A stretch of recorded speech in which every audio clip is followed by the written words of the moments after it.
এবার দুদককে ব্যারিস্টার সুমনের কড়া হুঁশিয়ারি। বেনজিরের সম্পদে তদন্ত করার জন্য আহ্বান জানালেন।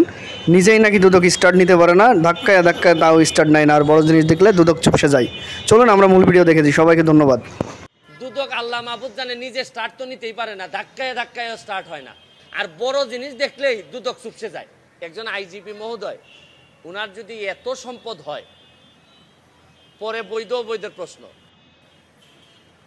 উনার 34 বছরের লাইফে উনার বেতন সহ হওয়ার কথা 1,74,00,000, প্রায় 1.25 কোটি। কিন্তু 1.25 কোটি তো উনার বেতন টেতন মিলে, আর উনার মেয়ে আর বউ মিলে মাশাল্লাহ প্রায় কয়েকশো কোটি। তো এত টাকা যদি উনার থাকে, কেউ কোনো কথা বলে না। মানে একটা ইনকোয়ারি যে করবো, আমি কিন্তু বলছি না যে উনি এখনই দুর্নীতিবাজ। আরে ভাই, এত সম্পদের হিসাব আসলে একটা ইনকোয়ারির কথা বলবে না কেউ?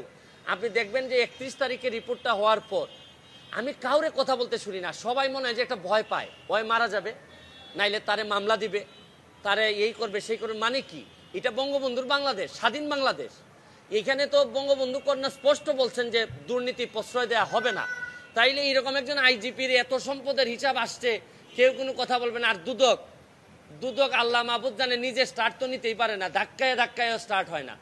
দুদককে এটা আমি তো অনেকদিন ওয়েট করছি। এটা আমি তখন আমেরিকাতে যখন আমি রিপোর্টটা দেখছি, তো দুদক এটা বলবে না, ইনকোয়ারি করবে না? আরে ভাই, একটা কাজ তো করো, এতগুলা বেতন নিতেছো, খালি এই যে কাজী আর ওই যে সাব রেজিস্ট্রারের মামলা করার জন্য দুদক আসে নাই তো। আর বড় জিনিস দেখলেই দুদক চুপসে যায়। আর আইজিপি মহোদয় এত সম্পদ বানাইলে হয় কি জানেন?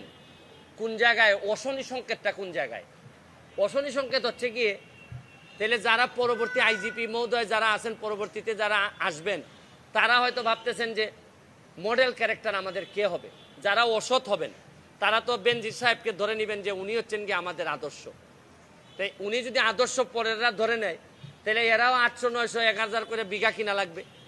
তারপর আসতেছেন নিচের যারা আসতেছে, যারা অসৎ, এর মধ্যে অনেক সৎ অফিসার আছেন, তারা কিন্তু অনেক বেশি ফ্রাস্ট্রেটেড হবে যে আমরা সততা করে কিছুই তো করতে পারলাম না, মেয়েরে পড়াইতে পারি না। আর বেনজির সাহেবের শুনলাম যে মেয়ের অভিযোগ হচ্ছে গিয়ে, মেয়ের একটু নর্থ সাউথ থেকে একটু রেস্ট নেওয়ার জন্য একটা ফ্ল্যাট আছে। আর আমি জীবনে এতদিন হাইকোর্টে থেকে একটা ফ্ল্যাট কিনা তো দূরের কথা, ভাড়া বাসায় থাকতে হয়।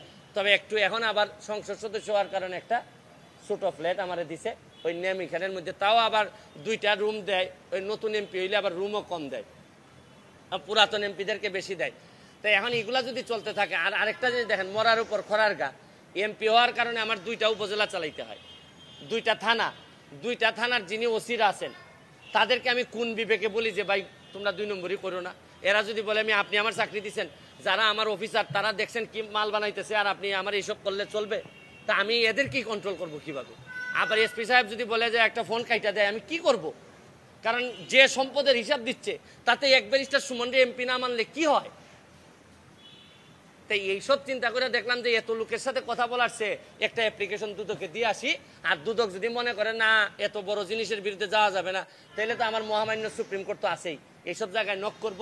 আমার কথা হচ্ছে যে ভাই কতটুকু করতে পারবো জানি না, তবে চোখ রেখে বলতে পারবো যে আমি চেষ্টা করে গেছি।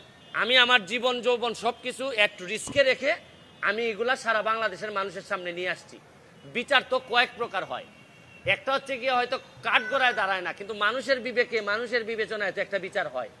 তো আপাতত না হয় এগুলা চলতে থাকুক, কেউ না কেউ এইসব জিনিস, এই শুনেন পতাকাটা তো কেউ না কেউ টেনে নিয়ে যায়। হয়তো পতাকার দাম কতটুকু থাকবে আমি জানি না, কিন্তু তাও তো ধরেন একটা মামলা, আপনি জানেন যে কিসের মামলাটা আমি সুরাহা করতে পারছি, হচ্ছে গিয়ে আপনার শেরাটনের মামলা, সালাম মুর্শিদির মামলা। তারপরে সালামের মামলা পারি না, এটা সুপ্রিম কোর্টে গিয়ে এটা আবার করে দিছেন।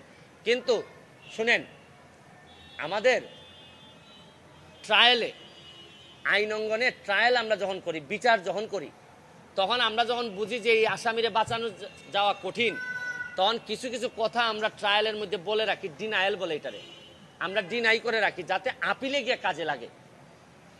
তা আমি যেগুলা করে যাচ্ছি এগুলা ডিনায়াল দিয়ে যাচ্ছি। হয়তো আমি এদেরকে ধরতে পারি নাই, ডিনায়াল দিয়ে যাচ্ছি। আমার একটা বিশ্বাস, আপিল মানে হচ্ছে কি নেক্সট জেনারেশন, কোনো না কোনো একদিন আসবে। আমি যদি 1 লাখ ভোটের ব্যবধানে এমপি হইতে পারি, যেটা আমি জীবনও চিন্তা করি নাই যে আমি এমপি হব, কারণ আমার নমিনেশন আমি জীবনও জানি যে আমি হয়তো পাবো না, কারণ এত লোক আমার বিরুদ্ধে। নিশ্চয়ই শেখ হাসিনা হয়তো এত লোকের বিরুদ্ধে রেখে হয়তো আমাকে দিবেন না, কিন্তু তাও তো প্রকৃতির খেলা দেখছেন। যে 1 লাখ ভোটে আমি এক বিমান ভূপাতিত করে এমপি হয়েছি।